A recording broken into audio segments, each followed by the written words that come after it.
If you want to know how to get noticed, this show is for you. I have interviews, tools, tips, everything that an entrepreneur could need in order to help their organization to get noticed for free. Thank you for joining me, Jim James, on the UnNoticed show. Hi, welcome to this episode of the UnNoticed show. Now, the question I've got for you today is, are you a follower? Are you an opportunist? Are you an influencer? Or are you just simply unnoticed? That's because on this show today, I'd like to go through some work that I'm doing at the moment on what I'm calling the Active Communications Index. Now, the ACI for short is a formula which leads to a synopsis which helps a business owner to decide if they're doing enough work for their publicity. Now, the reason I think this is important is because many clients that I work with are not consistent about how they communicate in their marketing. So I've devised the ACI to measure three variables, because in my experience, it's these three variables that are most important in your public relations. It's content, channels, and frequency. Now, when I map out these three variables, I am able to come up with some numbers, and the variables that give me the numbers give me three. When I map out these variables, what happens is that I get a number. I get a number from 0 to 100.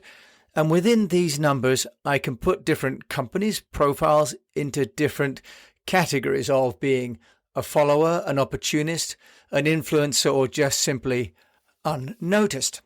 So I'm sharing this because this is something I'm working on now, and I'd love to get your feedback on it because I've spoken to so many entrepreneurs and big companies, and actually they don't know how much is enough. But if you don't know how much work is enough, then the ACI could give you a good guide to that. Now, everyone is so focused on getting work seen on what we might call the vanity metrics of impressions and page views, but they don't necessarily measure the work that it's taking to get them seen. So this Active Communications Index is a very simple formula. So you can work out if you and your team are doing enough work every week in order to be consistent and have engagement with your various audience groups. And I talk about audience groups as being internal, your allies, and your external. What I want to do is just to share with you the methodology of the ACI, because you can apply this yourself straight away. What we have to do is to start to look first of all at these three different elements. Now, content, very simply, is how much content are you creating on a daily or a weekly or monthly basis? Secondly is the channels. How many channels are you using? Many companies are using, of course, Facebook or Twitter and LinkedIn, maybe 2 or 3, or maybe YouTube. But there are many other channels as well that you can think about, which include Medium, for example, or Issue, or also Outbrain, having your own Vimeo channel. So there are many channels that many companies currently are not using. Thirdly, frequency. How often are you publishing your content? So with these three variables, when we enter these into a simple formula, I can give you then a classification. Yes, it's a bit simple, but I think that might be useful for people to then start to identify which areas they can work on. And what I'm going to do later on in this podcast is explain some of the remedies that you can have, which are all free and easy to implement. First of all, then, if we enter your data into our formula and it goes from 0 to 25, I'm sorry, but you're going to be unnoticed. Okay, and I'm going to count for you and share with you what these numbers look like in just a moment. Next, if you get from 26 to 50, you're probably a follower. 51 to 75, you're an opportunist, and 75 to 100, an influencer. Now, if I just ask you to maybe close your eyes and think of a quadrant with, obviously, on one axis, we've got content, and on the other axis, we've got frequency. So at midnight, if you like, at 12 o'clock, we've got consistent content, and at 6, we've got inconsistent. And at 3 o'clock, we've got innovative content, and at 9 o'clock, we've got dull content. Now, if you're creating content inconsistently and it's dull, it's not going to get picked up you're going to be unnoticed. If you're creating content consistently but it's dull, then you'll be a follower. If you're creating content which is innovative but inconsistent, you're really being an opportunist. Now, if you're creating consistent, innovative content, then of course you're going to become an influencer.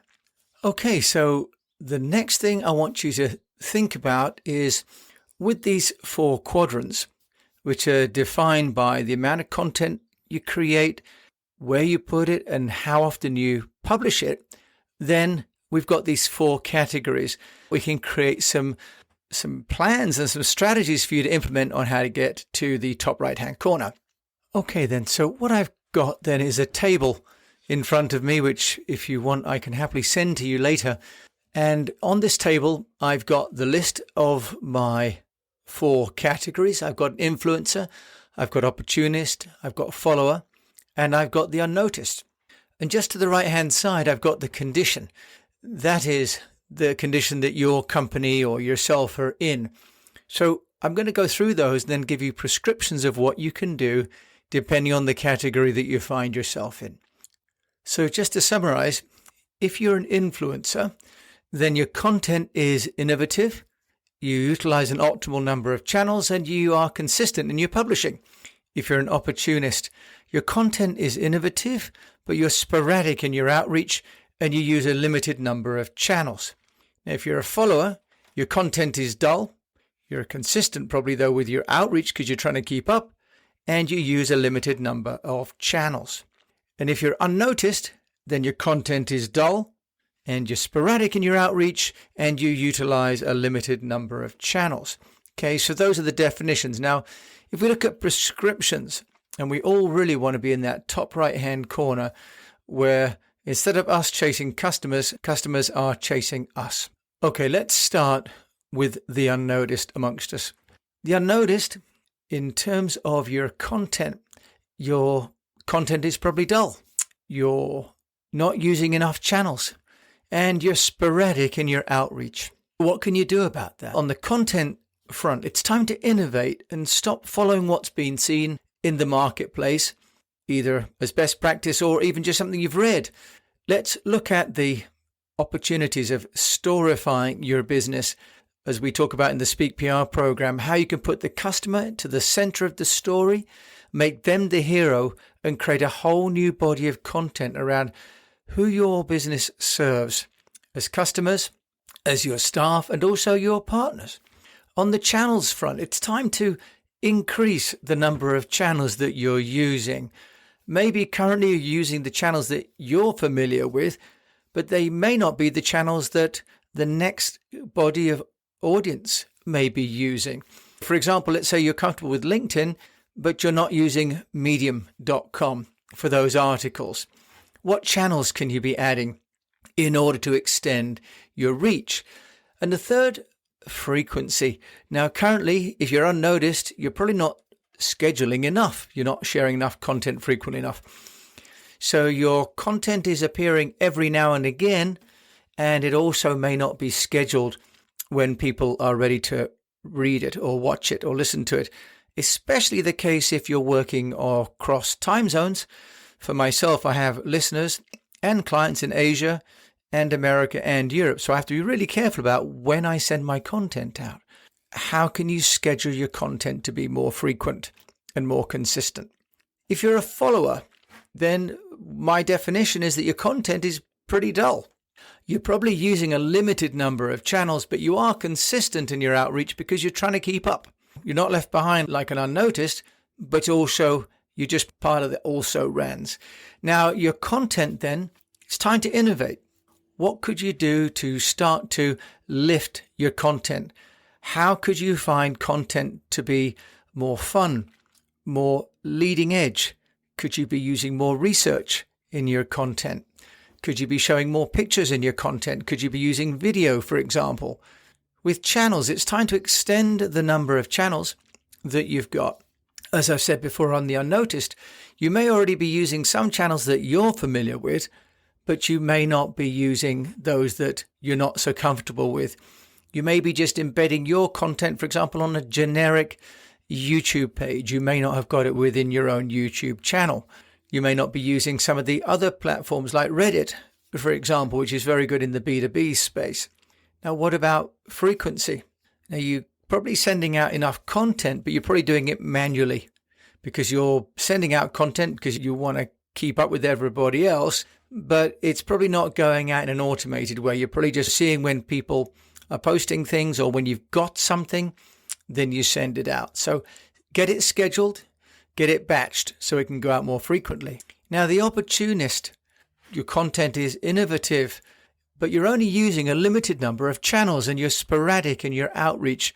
You're really taking the opportunity when it arises for maybe an interview or a podcast, or maybe a tweet, or following up on somebody else's original article, but you've got something that moves that whole conversation on.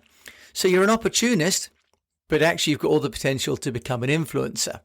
Your content can be enhanced. You've got some great ideas that can be read and heard and watched by more people. Now, if you don't have time to create more original content, and many opportunists are actually innovators, they've got plenty of great content, you can repurpose it. You can take several pieces of content and put them into a platform like lately.com, and it will automatically generate multiple iterations of that content for you. For example, you can use a platform like Lumen 5, where you include a web address, a URL for your blog, and it automatically create video for you. What channels can you add? Take a look now at the number of channels that you're publishing your content on, and could you add them? Could you add some more? For example, do you have a Wikipedia page? If you are innovative, maybe you've got some patents. Maybe you've got a copyright or a trademark. What channels could you add to take that great content that you've got and put it in front of more people? And frequency. Again, this is probably the weak point for the opportunist. You're sending it out as and when you think there's a good moment. That could be, for example, around a trade show or a speaking conference. But consistency in communications is key. If you're not communicating on a regular basis with your audience, then they don't know that they can rely on you and trust you. So just like a friendship, people will only buy from someone that they trust. And like a friendship, they will get to trust you over time if you're always there for them. So scheduling that content across multiple channels is going to move you to the top right quadrant. Now, let's just look at those people in the top quadrant. You're already producing innovative content. You're using your optimal number of channels, and you're consistent in your publishing. So you've got a great active communications index of 75 or above. What can you do to get better? It may be that you're an influencer in your own particular niche or in your own community, but how can you grow your influence outside into concentric communities? This is how you can build your audience and build your business, is by bridging into new communities. And of course, this is what media relations is all about. It's about going into the communities that are owned and managed by publishers. Could you start to think about content where you are registering as intellectual property, for example, and making it into a course? Could you have your content as an asset, for example, as a book? Could you create new revenue streams? Could you start to think about partnering and having your content on other people's websites? Could you start to have your content go in as contributed articles, for example? In terms of channels, have you really optimized audio and video channels fully? But also, have you started to think about the channels by time zone, for example, to make geography-specific content, translated content if you're working across multiple languages, for example? And finally, have you thought about your internal partner audiences? Most people think that the communication they're doing is external, about winning new customers. But it's also about bringing all those members of the team with you, the people that you pay and those people that you rely on that you don't pay directly. Could you start, for example, to have a partner newsletter? Could you start to have internal engagement platforms that you can use? And there are quite a few of them now where you can give, for example, rewards, like there's one called Mo.work. Now, what about frequency? How frequently are you reaching out? Are you mapping out the avatars? In other words, your ideal customer profile. And do you know when they actually access the information on what device? I've just recently made some videos for a client. And if it's going into China, we need to make sure that the video is mobile phone friendly. But if it's going out on LinkedIn, it needs to be landscape. But in both situations, people need subtitles because they're not going to be listening to the audio on the train when they're driving, or if they are on the train, or at work rather. If you're an influencer, how do you move over and above that area where you currently are? So with the Active Communications Index, this is really a very simple formula that I'd like to suggest you can start to put in place. And I have this as well on a spreadsheet, and it works out for you where you lie. But you really don't need the formula. If you take a look, how much content do you create? Which channels do you have set up? And how frequently do you send it out? I'm going to be doing more work about the Active Communications Index and putting it online as a test. Just wanted to put this out there so that you could hear it. And if you've got any questions or you'd like to work with me on it or like to have your own company work through it, then please just contact me, jim@eastwestpr.com. Thank you so much for listening. And I really hope that you can see the ACI as an index that you can use internally and with your partners to measure how much work goes into your marketing. And then what will happen is the metrics will reflect how much work you put in. Take control of how much work you put in, and then let the results speak for themselves. My name's Jim James. Thank you so much for listening to this episode of The UnNoticed Show. Do please subscribe or send me an email or join me on LinkedIn, Jim James, East West Public Relations. Thank you and God bless. Stay safe. Thank you for listening to this episode of The UnNoticed Show. I hope that you've enjoyed it. And if you have, please do rate it on any of the players. If you'd like more information, go over to eastwestpr.com and subscribe to our weekly newsletter, or connect with me on LinkedIn. That's just Jim James, East West Public Relations. I'd be delighted to connect with you and let me know how I can help you to get noticed.